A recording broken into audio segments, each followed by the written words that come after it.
It is enough to be who God made you. And that doesn't mean who you preferably choose to imitate, portray. The image in your head you're convinced by your own self is you. The image of being loved by everyone. As if you are this celebrity glowing in fame and superficiality. You are who God says you are. And that is not an opinion. Anybody who says different is seeking for a lesson. Bible lesson 101. God calls you his son, royal, chosen, a peculiar people. That means you're special.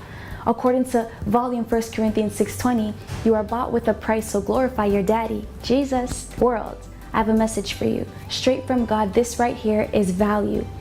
It's not in the abundance of things you have, be it a wife, husband, car, great job, successful children, a mansion.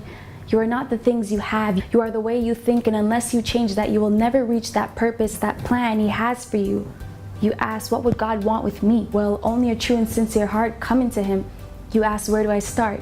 Don't I have to be perfect and perfectly clean? No. He says, come as you are. He says, I will give you rest for your labor. He says, put all your cares on him. Give it to him because he cares for you. He says, go and sin no more. I don't condemn you. He says, come to him, all who are weary, and he will give you rest. Ain't that an offer none can resist? Jesus says, come, so come to him. And if you stay back wondering, will you ever know what could happen? No.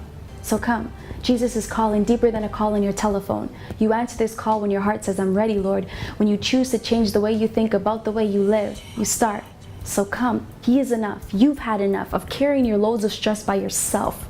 Cast it on him. He wants it. Hey, he paid for it.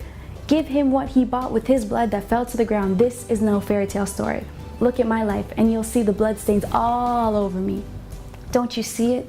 I'm soaked in it, but his blood on my shoulders, feet, head, all over is not for guilt I carry. This blood took my guilt far from me, and now I wear it showing the innocent man whose blood wrote my story of life. To live forevermore, to live and not die and succeed in every storm. I make it through, and so you can too. Jesus is calling. So which greeting will you choose, hello, or will you let it go to the voicemail of ignoring his voice and disregarding his message before you even hear it? Hello, no one is available to take your call. Please leave a message after the tone.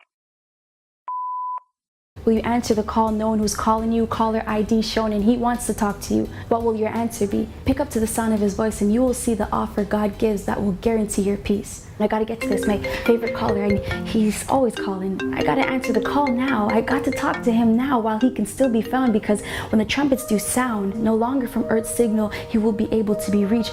No longer from Earth's signal will he be able to be found. Hear Jesus calling. Hello, God? It's Cheyenne.